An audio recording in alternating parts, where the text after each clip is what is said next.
Constitutional Conversations is a series of discussions by America's leading scholars about the principles, framing, ratification, and implementation of constitutional government in the United States. This series is hosted by the James Madison Memorial Fellowship Foundation, an agency of the federal government established by Congress to improve teaching about the United States Constitution.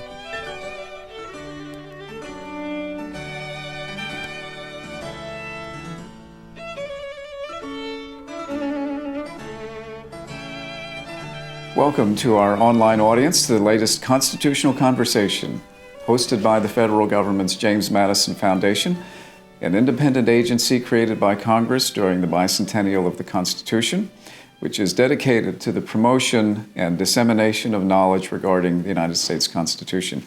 This multi-year series has captured on film many of the leading constitutional scholars, and today we're privileged to have Professor H.W. Brands join us, the Jack S. Blanton Sr. Chair in History at the University of Texas at Austin. Dr. Brands is the author of over 30 books, 2 of which have been finalists for the Pulitzer Prize. Today we'll be discussing his latest with the antiquarian, but I suspect intentionally relevant title, Founding Partisans, Hamilton, Madison, Jefferson, Adams, and the Brawling Birth of American Politics. Dr. Brands, welcome. Nice to be with you, Jeff. Well, let's begin, if we may, with the scope of the book and why you chose to write it.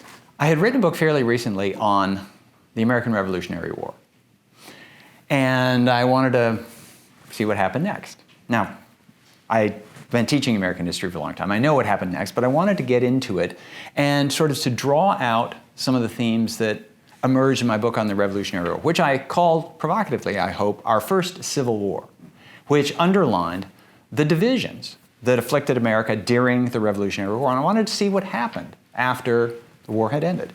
So I pick up the story, really actually in the late stages of the Revolutionary War, when 2 of my protagonists, Alexander Hamilton and James Madison, are growing increasingly dissatisfied with the way the federal government, in those days essentially Congress, was operating. And they began to think, what can we do to fix this? What will happen if we don't fix this? So they begin then, while the Revolutionary War is still on, victory over Britain is not yet won, but thinking, planning, how can we make this new government better? So I pick up the story there. My story kicks into high gear with the attempt, eventually successful, to convene a constitutional convention, to write the Constitution, and then I carry it forward through the first decade and a little bit of operation under the new Constitution, the Constitution of 1787. And it covers basically, the heart of my story is from about 1785 to 1800, or 1801. I get Thomas Jefferson inaugurated. In the Second American Revolution, as he called it. Yes, indeed, yes. So, and what I wanted to find out is, in the first place, so what became of these differences of opinion that I identified during the Revolutionary War? And part of the answer is, well, the loyalists, sort of the most attached to the opposition, most of them left. But that didn't mean that everybody who was left behind agreed. And there were still deep divisions about what the nature of government should be. And it was aligned with this moment in history when all the people involved realized that they were doing something that almost nobody had done before, and that is to create a republic, create the institutions of republican government, just de novo. Nearly every other government on earth had evolved, had emerged organically. It grew out of something that came before. But with the break from Britain, first the states, and then the Confederation of the States, and then the Union of the States, they had to figure out, how are we going to do this stuff? And one of the things that I try to recapture in the book, and I do this with my teaching as well, is to remind my readers that nobody knew how this was going to turn out. They were really just kind of finding their way forward, just one step at a time. And we know how it turned out. We're about to celebrate the 250th anniversary of American independence, and then shortly after that will be the 250th of the Constitution. They had no idea, first of all, that American independence was going to last a quarter millennium, And I think they would have been quite stunned to think that their Constitution would have lasted that long, because by the time the people that I focus on got around to writing the Constitution that was written in 1787, well, the country was on its second Constitution, and the states all had their own Constitution, so there was this flurry of Constitution writing. And they had a chance to try out different ideas, but nobody could yet tell how these different ideas had played out. And so they gave it their best shot. And we are still living with the consequences of it. It was a pretty good shot, but there were some problems, and the problems emerged sort of right away. That cast of characters that you string out in the title, Hamilton, Madison, Jefferson, Adams, I wonder, did you think about how to conjoin those names? You have them separated just by commas, but it occurred to me you could have said Hamilton and Madison, right? Co-laborers, as you pointed out in the writing of the new Constitution. Similarly, you could have said Jefferson and Adams, members of that committee of five who drafted the Declaration. But then in both of those pairs, you have a falling out, don't you, afterwards? You could have said Hamilton versus Madison. You could have said Jefferson versus Adams. So would you be willing to talk a little bit about this cast of characters and why you selected them? Well, first to the matter of punctuation, and not an and, not a but, not a with, not a versus. Precisely as you suggest, because Hamilton and Madison, they worked together to create this new Constitution. And at the time, I think they both believed that they were pretty much on the same page regarding what this new government ought to do.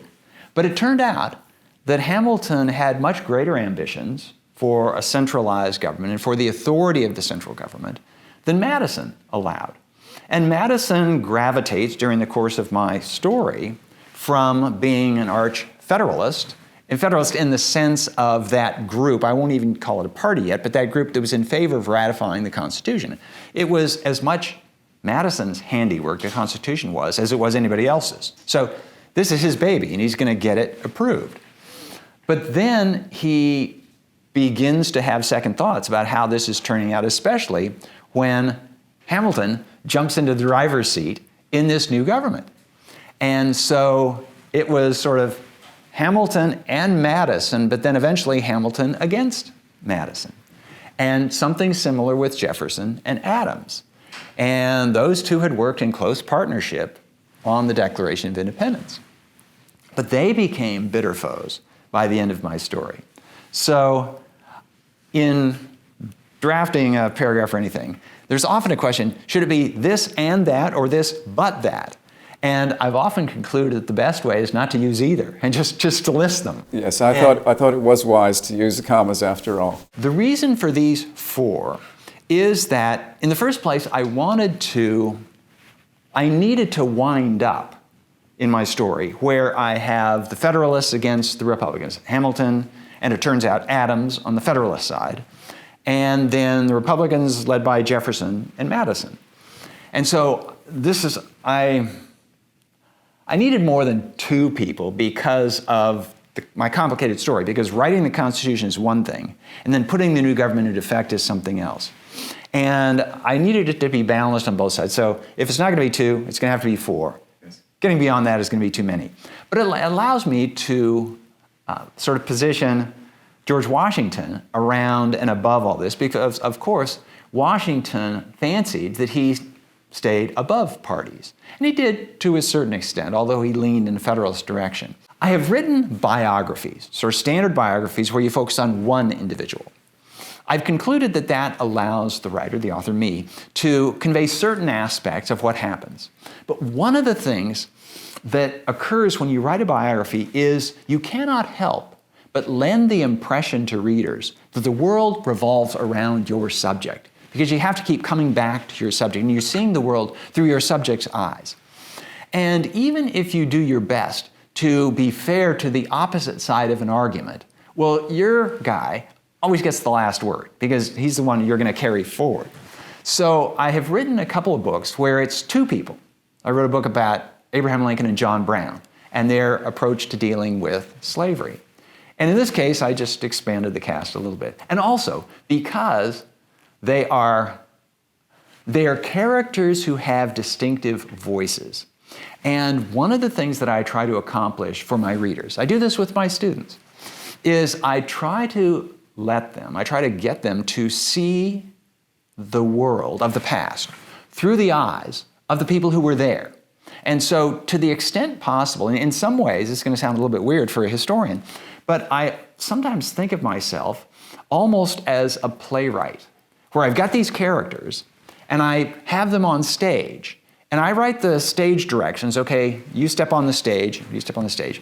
But to the extent I can, I have them speak in their own voices. And these four are great in this regard because they were talking to each other, not always, I mean, rarely, in fact, face to face, but with their letters, they're responding to what the other people say. And each one has a distinctive voice. And the voice, to me, is really important in conveying the story because I do try to take my readers back to the time when all this was happening and to get to know these individuals. So one last thing on this subject. All those of us who do work in the colonial and early national period, we have an enormous debt to the National Archives and the work that is done to make the papers of the framers, the founders, available online. And this started years before COVID, but COVID accelerated things because, okay, we can't get into the libraries, we can't get in the archives.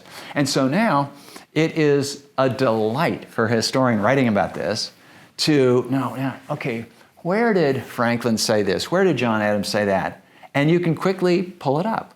So it's all there. And I will say this that as well. I'm a writer of history, but I'm also a teacher. And so I cue my students in, you can do exactly the same kind of research that I did for this book. It's there. And I just show them, founders, the archive the founders, and they just do the stuff. And so it has really democratized the study of history, the writing of history, in a way it's really exciting. You used the metaphor of being in the driver's seat. Would it be fair to say that Madison, for instance, saw Hamilton sort of hijacking, to follow your metaphor a little bit further, hijacking the Constitution, that they had co-labored to create, almost unbeknownst to Washington, or sort of with his maybe complicit acceptance. But you notice the brawl, to use your vivid phrase or word, over the ratification and then the growing up, if you will, of the Constitution. It's about constitutional interpretation. And Madison never really says a bad thing about Washington. It's always, the implication is Hamilton has sort of done this. He's hijacked the Constitution. Would you be willing to talk about that a little bit? The biggest difference between Washington and the four men that I look at is that he knew, and everybody else knew, that he was in the final chapter of his public life. And so there was the presidency, and he basically accepted the presidency. He would have been okay if somebody else had been president, but I mean, he did have his sense of self and all of this. He didn't like politics. He certainly did not like politics as it emerged. He was a man who, after his work for the country in the Revolutionary War, expected to be deferred to. He did not expect to be criticized in a partisan press. He didn't expect there would be a partisan press, let alone that he should come in for criticism. And so he, on numerous occasions, asked himself and commented to his correspondents, what did I get myself in for? But it served the purposes of both Jefferson and Hamilton, who were members of Washington's cabinet, that Washington remain in office. So Washington agreed to one term as president. Okay, I presided over the Constitutional Convention. I urged the country to support and ratify the Constitution. It would not really be fitting for me then to say, okay, now you're on your own. And if a lot of people say I can help get this new government underway, then I will do that. Then he served one term, and he was thinking seriously of retiring. In fact, he brought in James Madison to help him write a farewell address. And as I recall, even 2 years into that first term, he was willing to step down. Oh, yeah. And, but Jefferson and Hamilton, they said, you got to stick around. You have to stay. Your country needs you. And Washington was willing to be persuaded on those terms because Washington wouldn't acknowledge in himself any personal ambition. I will do this for the country. And there's a combination of the two. He sort of liked being president. He's the father of his country and all that. But Hamilton and Jefferson, during Washington's first term, they sensed this split over what this government should be. But it still was fairly amicable. And so in meetings of Washington's cabinet, Hamilton could take one position and Jefferson could take another. And they remained on speaking terms, on relatively friendly terms, in part because Washington imposed good behavior on them. And I think both of them realized that it was a very good thing that he was around, because otherwise this thing might fall apart real soon. Now, it's again worth reminding readers, anybody considering this period in history, that the future of the Constitution was very obscure. Now, we know that the second try, okay, they got it right, and the Constitution lasted. But their first try hadn't even lasted 5 years. So the Articles of Confederation were ratified in 1781, and by 1786, people were saying, this isn't working. And there was this serious question whether a union was really a necessary thing. Yeah, during the war against Britain, we all have to pull together, but a confederation's quite enough. To make it more centralized than that, I don't think so. And so both Jefferson and Hamilton believed that if Washington left prematurely, which they thought after maybe one term, there's no telling what was going to become of the country. There was no default setting that this thing is going to work out. And nobody knew what would happen if New York or Virginia or Massachusetts decided, we've had enough of this, we're going to leave. Because the coming together to ratify the Constitution, this was quite irregular. It wasn't according to the rules, according to the statutes of the Articles of Confederation. It was done on the fly. It was done on the sly. And there was great question in the ratification debate whether ratification was once for all time, or if New York, one of the slow ones to ratify, said, this isn't working, we're just going to go our own way. What would be the recourse? What would happen? And New York being this state that essentially links New England to the other colonies, if New York goes out, what becomes of the United States of America? Are they united anymore? So they realized they were on thin ice, and so they tried to submerge their philosophical differences. And as long as Washington was president, and as long as Washington wasn't a lame duck, as long as nobody could see beyond Washington, then Washington, by sort of the moral force of his character, could hold the ship together. But once they realize that Washington isn't going to be president forever, then the elbows start flying. And then the partisan press emerges. And for the first time, there becomes this real shift, a very consequential shift in attitudes. During the period leading up to the writing of the Constitution, in fact, during the period leading up to the Revolutionary War and the Declaration of Independence, there was this belief that political parties were a bane on the existence of any political system.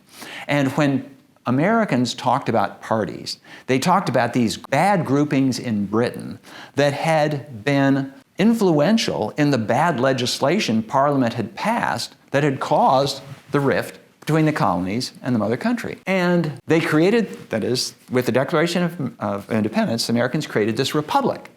Okay? And they believed that a republic would not be, should not be, must not be, infiltrated by a partisan spirit. Because partisanship, as they understood it, was the willingness, the desire, the insistence on putting the interests of party ahead of the interests of country. And almost to a person, they believed that a republic to survive required civic virtue, the willingness to put the interests of the whole in front of the interests of individuals. And so to admit that parties might emerge in America would be to acknowledge, boy, we were really wrong. And furthermore, we wrote this Constitution on fundamentally false assumptions, because the Constitution specifies checks and balances. But the groups being checked and balanced are the different branches of government. So, okay, the legislature is going to put a check on the executive and vice versa. The judiciary will put a check on the others. There is always a recourse. If the executive vetoes statute, you can override a veto. If the judiciary says something, we can always revise the Constitution. But nobody thought about, well, what happens if these extra constitutional institutions arise, these parties? Who is going to check them? And do people, so when the Constitution was being written, it was assumed that members of Congress would be jealous of the prerogatives of Congress, and even the two houses themselves. So senators, they would make sure that the executive didn't run away with the government. But nobody, at the Constitutional Convention, there's essentially no talk of political parties except to say, we don't want those to be here, and we're going to do our best to make sure they don't arise. Well, there's not a word in the Constitution as ratified about political parties. You mentioned the partisan press that so bedeviled Washington, especially in his second term, with the aid under the table, by the way, of Thomas Jefferson.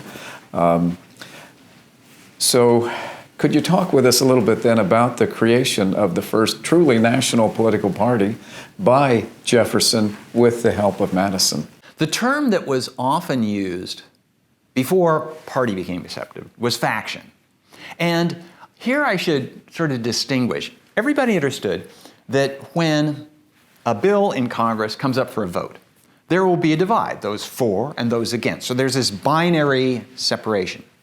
And in elections, you choose this candidate or that candidate. You might have multiple candidates, but there is, in the nature of majoritarian politics, a yes or no. So my side, your side. The pros, the antis. But it was assumed by the writers of the Constitution, under this notion of civic virtue, that, okay, we will have these views, we will separate, and that's the term they often use in Parliament, so they'll separate to vote, one side or the other, but they won't be permanent, and they will shift. So on financial issues, for example, maybe I will agree with you, but on issues of foreign policy, I will agree with somebody else.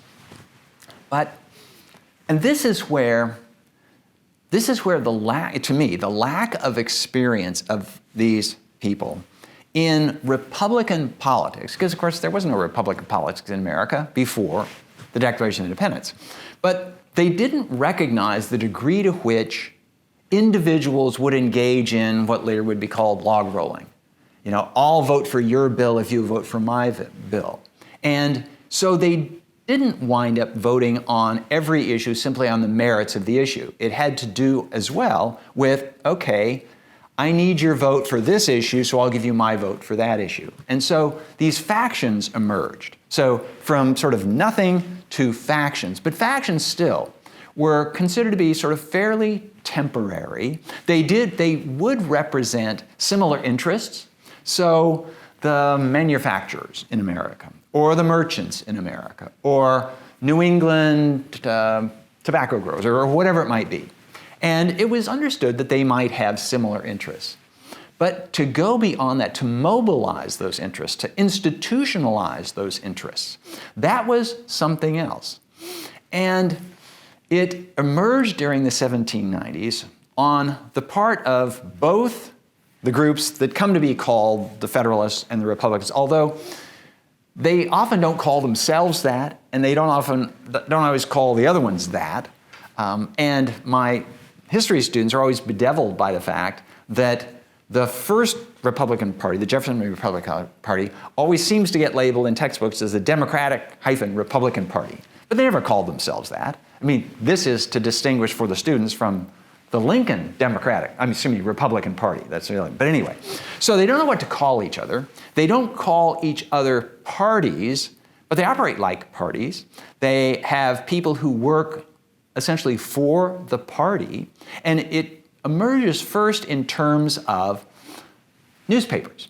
Newspapers that take a particular side on all of these issues that are basically underwritten by individuals who are grouping together. Now, sometimes in their capacity as office holders. So when Jefferson was Secretary of State, he could hire people who would work sort of part-time as translators who do this, that, and then on the side, they would have their newspaper. Oh, and also because if you hold a government office, then you can throw the government business to your favorite newspaper because the government posts notices and all this other stuff. So then you get this group of people. It emerges first in terms of the press. And the press, as of the 1790s, interestingly, looks a lot like the news media today, where if you have a particular point of view, if you're conservative, you will like Fox News. If you're a liberal progressive, you like MSNBC. Well, the same was true back then. For those of us, I was born in the 1950s. We grew up in an age when there were only a few television stations, and they were required to be balanced. There was something called the fairness doctrine. So we grew up with the idea that the media would sort of play it down the middle. And there were certain newspapers that liked to imagine that they did the same thing. And so the New York Times liked to think, and what used to be called, or maybe still is called the mainstream media, but now in a pejorative sense, they sort of played it down the middle. But in the early days, they didn't play down the middle at all. If you liked the policies of Jefferson and Madison, then you would read their papers. And if you liked the policies of the Federalists, you'd read their papers. So we often think of people living in their political silos, in their political cocoons today. This goes way back. It's people like having their intelligence flattered by reading newspapers with editorial positions that agree with them and tell them how smart they are. So this has very deep roots in American history.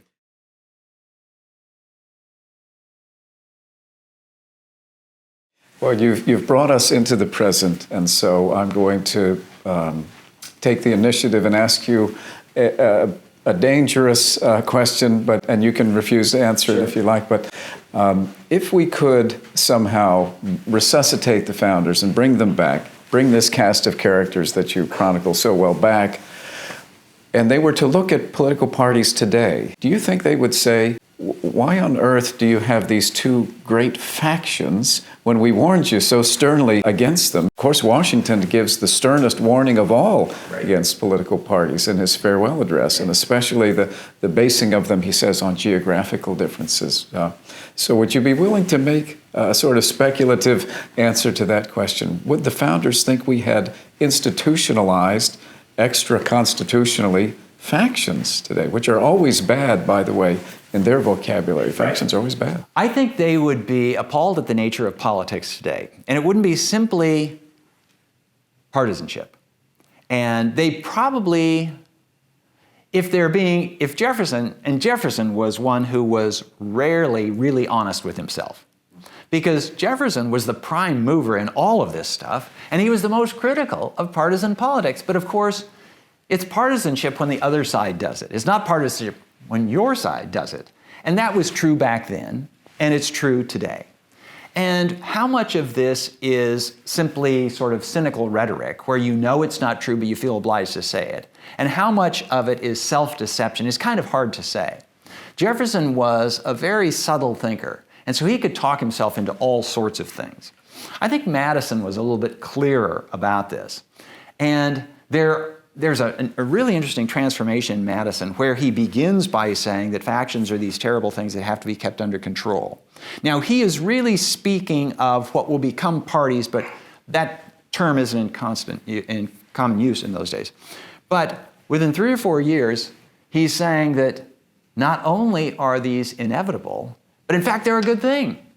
And so, but again, it's his faction that's a good thing. Because, of course, each side feels beleaguered and disadvantaged with respect to the other side. And all we're doing is defending the public interest against the depredations of this other side. So this kind of approach to politics, this kind of interpretation to politics, it goes back to the very beginning. But I do caution my students, myself, other people, of bringing people from the past to the present. Because in the first place, I think they would be astonished and quite possibly dismayed that we are still operating under the Constitution they wrote over 200 years ago. Because, they created a new country, they wrote constitutions for every state, they wrote a couple of constitutions for the United States, and that was all within 15 years. And now we're stuck on the same one that they wrote. Have we no imagination? And the fact that it has been amended as seldom as it has. Jefferson reflected on this whole question of whether a constitution written in 1787 would bind people living in 1820.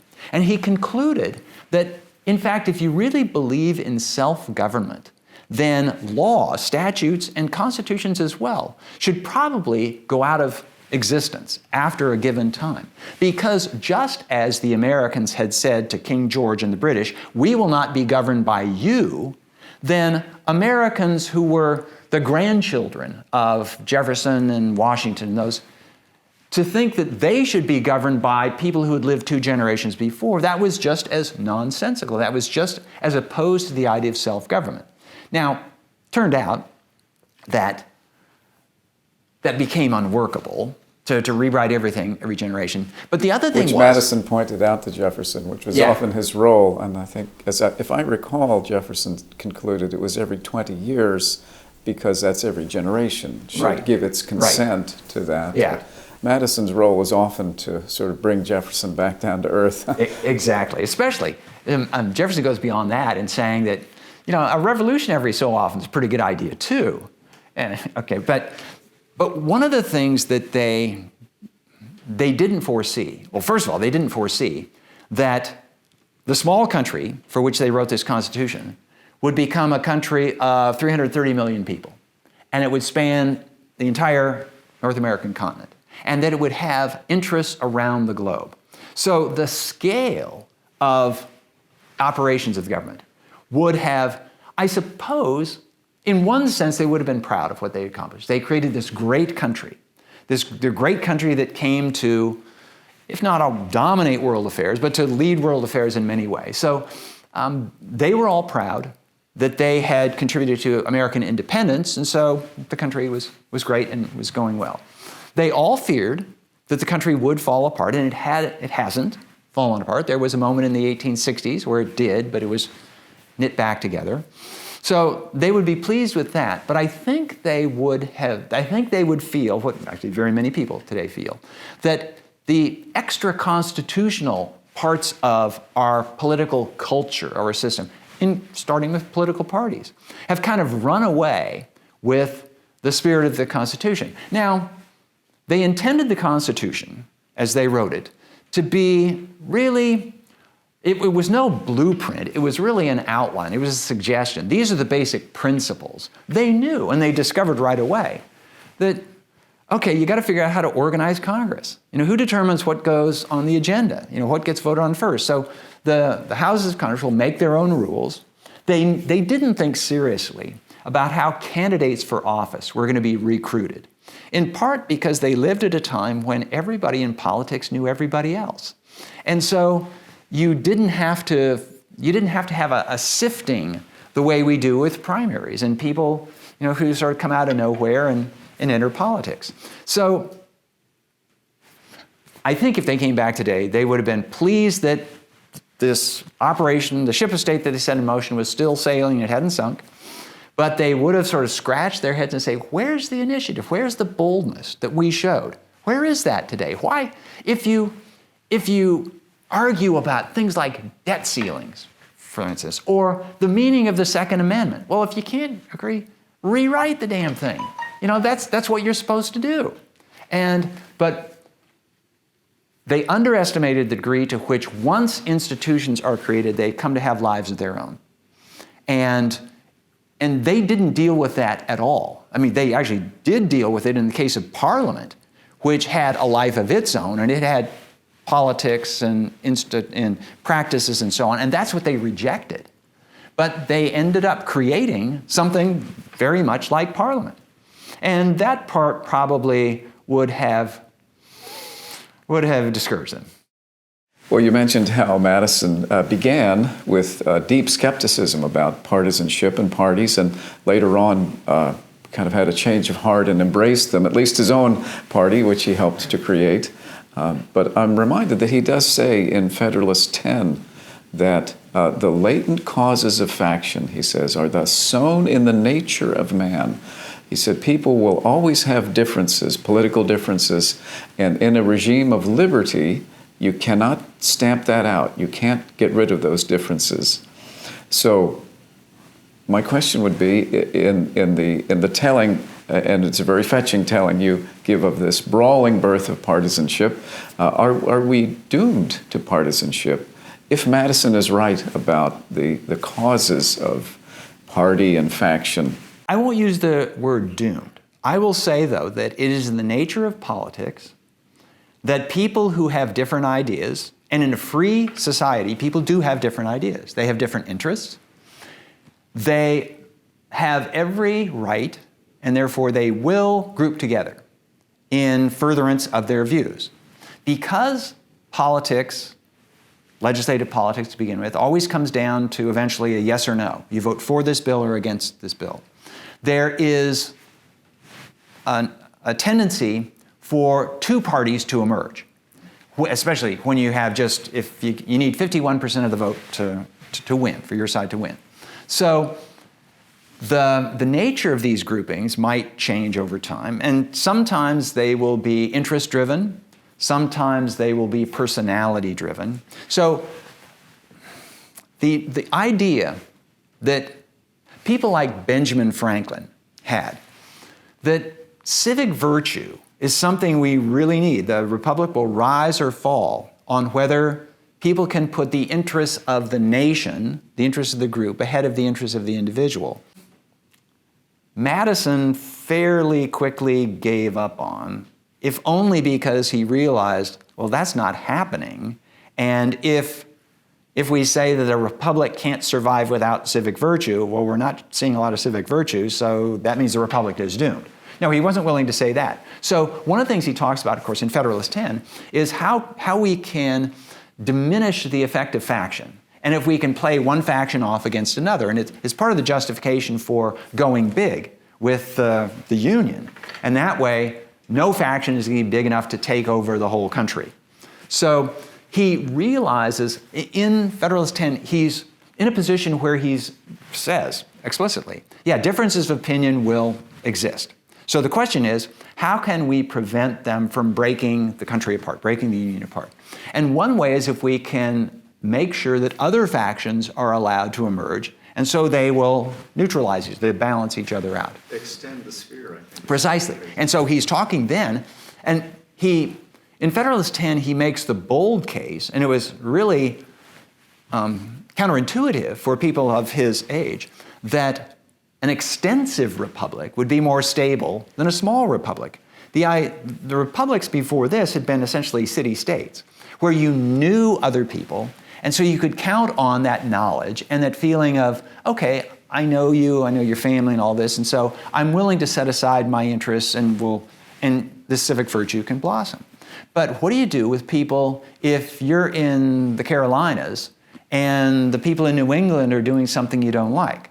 Okay, you can't count on that personal knowledge in an extensive republic, but you can count on, said Madison, we can, okay, The southern states, they will have their interests that'll counterbalance the interests of New England. And then things will balance out. And so it's going to be impossible for any faction to take over the whole country. I mean, that was basically the gist of it. Now, when I read that from Madison, Madison was a clever thinker. He was a good political rhetorician and writer in the sense that he knew how to make a good case for his side. And I never have completely convinced myself that he was convinced by this argument. It was an argument that made the case for the Constitution. Did he really believe that this was going to happen? I don't know. Well, it turned out that it didn't quite work out that way. And the factions, and also, I don't think he thought that the factions were going to be permanent and that they were going to be, well, they would create these blocks that began, well, they would create political parties. When he wrote it, he wasn't thinking of these parties that would eventually be institutions unto themselves, where somebody would be a Republican first or a Federalist first, and then a member of Congress, and then a senator from Virginia or whatever it might be. And that's the way it eventually turned out. But Madison gradually concludes that, okay, factions are with us, so we better make the best of them. And so Madison eventually, following the lead of Jefferson, becomes an enthusiastic partisan. And it's, in some ways, there's this sense of innocence lost. Okay, because they had this dream, they had this Republican dream, and the dream crashed into reality. Now, I will mention this, that in the long history of the United States, it has been a lot easier for Americans to think nationally, to think in a unified sense during wartime, because the enemy is out there. And if we don't band together, we will fall apart. Or as Benjamin Franklin said, if we don't hang together, we will hang separately. So their experience of Republican politics up until 1783 was in wartime. And so they thought, okay, maybe we've had 7 years of this virtuous stuff, maybe that will persist. But as soon as the war ended, then that civic spirit began to dissolve. And you get disruptions here, there, and everywhere. And so then they had to really settle down and say, so how does this work for the long haul? And what can we count on? And so in the case of Madison, I think he resigned himself to parties. Okay, and if we're going to have parties, then we ought to do them well. Jefferson, even through his presidency, hardly admitted that what he was doing was what he actually was doing. That he still liked it, he still spoke of his party as representing the will of the people. And there were these monocrats, which was a term he often used for the Federalists. Which he coined, I believe. Yeah. And so they're trying to hijack the public interest. So again, you hear this all the time, down to today. Our party represents the will of the people. Our party is the party of the heartland, the silent majority, whatever you want to call it. And it's those other people who are trying to frustrate the public interest. That's probably inevitable in party rhetoric. And I think it's probably inevitable in just human nature. We're really good at figuring out ways of explaining why the things we need to do for our own interests are actually the right thing to do and in the public interest. Well, the creation of the Democratic/Republican Party, or the democracy as it's sometimes called, and you noted that the names change a lot, that has proved to be a very durable party because our current president, President Biden, is the direct descendant of Thomas Jefferson and James Madison's new party.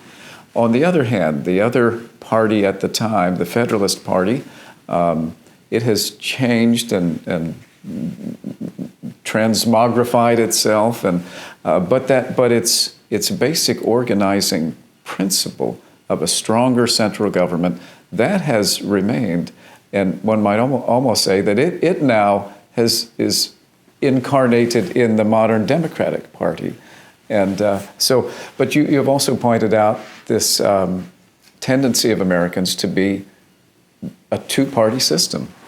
Do you think that this cast of characters that you talk about so well, did they anticipate that we would be sort of a permanent two-party nation? At the beginning of my story, the answer to that question is no. They didn't anticipate that parties would be a permanent aspect of American politics. Again, coalitions on particular issues, a coalition for ratifying the Constitution, yeah, okay. But then the Constitution is ratified and now we go on to other issues. So the notion that there would be this thing called the Democratic Party, our modern Democratic Party, that would trace its roots to the 1790s and Thomas Jefferson, that would have surprised them. I think if they had thought about factions, they would have thought a little bit more like the Federalists, Whigs, Republicans, in that the Federalists, they had a certain set of issues, but those issues were resolved, and then the War of 1812 came along, and the Federalists, they sort of fell apart. And it took a while for remnants of the Federalists and factions spinning off from the Republican Party to become the Whigs. And then the Whigs fell apart, and then the modern Republicans. Although it's interesting to note that the two parties we have today, the ones we call the Republican and the Democratic Party, okay, well, even the Republican Party is not that far away from being 2 centuries old. So it goes back to the 1850s. So, but the striking thing, and this would sort of bear out a little bit of the notion of the importance of parties, in that the political parties that we know today, they have been operating under those labels since the 1850s, when the Republicans adopted. So we've had these two parties, two major parties, and occasional challenging third parties that never really got anywhere. But they have swapped positions so that the Republican Party of the 1850s and 1860s was the party of bigger government, and the Democratic Party was the party of smaller government. And so they flipped on that. But one of the things, and this demonstrates the durability of party as party, in that these institutions managed to adjust to changing times. They absorbed new political ideas. So the Democrats largely adopted the populist agenda during the 1890s and made that part of their own. The Republicans and the Democrats have switched positions on foreign policy and various issues, but they always managed to call themselves these parties. And they have shifted their geographical bases. So for 100 years after the Civil War, the Democratic Party was the party of the South, and the South was the region of the Democratic Party. Well, that shifts dramatically beginning in the late 1960s and continuing until the 1990s, by which time the South had become solidly Republican.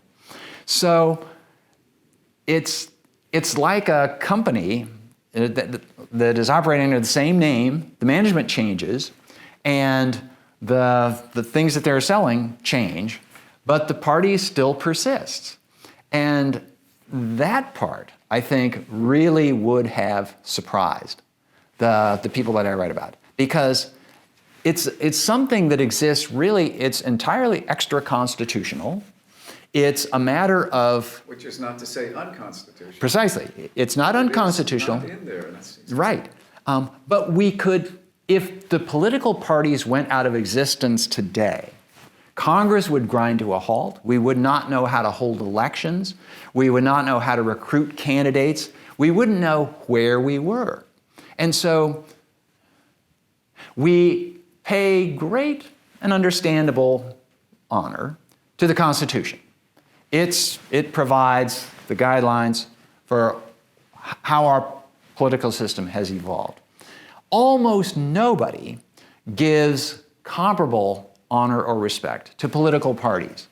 But we wouldn't have the Constitution today, and it certainly wouldn't operate the way it does today, without the political parties. So the Constitution is, I suggested earlier, just an outline. It's a sketch of basic principles. Now, how do you put that into action? And it's hard to see from this distance how it could have operated without political parties or something very much like them. And it could have, I mean, conceivably, it could have been just sort of unspoken assumptions. You wouldn't necessarily have to have paid party staff, but, well, you know, people got to make a living. So it's quite possible that the very, I'll call it vagueness of the Constitution, made parties inevitable.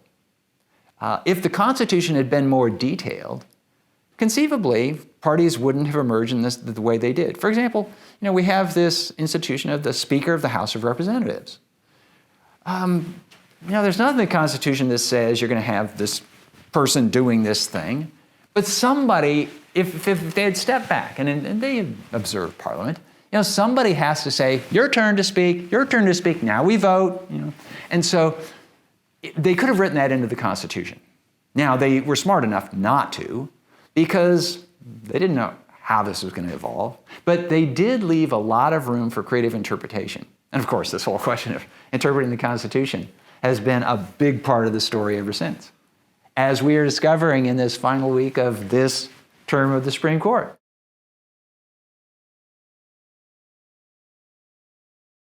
Well, since you were so gracious with my other dangerous question, I'll ask you one final one. Sure. By way of summation, if you wouldn't mind. And so founding Partisans. Partisan has a little connotation, it has a little pejorative connotation to us, I think. Partisanship, it's kind of a bad word to us. In your view, and you've written books about the 20th century, Theodore Roosevelt, you've got a very commanding grasp of the sweep of American history. Now, having written this book, in your view, was this early partisanship, was it on balance healthful for America? Was it a good way for us to sort of begin our national life or not? I'm going to say that it was inevitable. And having said that it's inevitable, it seems to me almost beside the point to argue whether it was a good thing or a bad thing. The way I would put it is this. There were positive aspects to it, in that it allowed, especially as the country grew, it allowed people to figure out who they were voting for. So when we got to a point where people didn't know individually who was running for president, and by the way, and this has to do with the fact that the Electoral College didn't operate the way the framers thought it was going to operate. So if you're running for office, and I don't know anything about you except that you identify as a Republican or a Democrat, that tells me something I didn't know. And that's important if Virginia has grown to be a state of many millions of people, and it's not that I'm voting for the person that I know and my kids went to school with that person. So there's that. There has to be something to make it possible to run a large republic. And again, this is something that the framers had no conception of, how big this country would become. I think it's an open question whether the Constitution they wrote for a country of several million can really work for a country of 300 million plus. And it needed something else to make it work. And that something that emerged in America is political parties. I posit that something like parties had to emerge. Now, could we have had something that were like parties, but without the parties' drawbacks? That's a tough one too, because if you have free politics will be competitive politics. And in competitions, people, they play hard. And they find their allies where they can find them, and they oppose the opposition. So I don't see how things could have been otherwise. And having said that, I will say then it behooves us to make the best of this inevitability. And in that regard, I think that I'm speaking in the spirit of the later James Madison. All right, fair enough. Well, that's a good place to end, I think. Well, H.W. Brants, thank you. It's been a privilege for us to host you here, talking about your latest book, again, Founding Partisans, Hamilton, Madison, Jefferson, and Adams, and the Brawling Birth of American Politics. Thank you very much. My pleasure.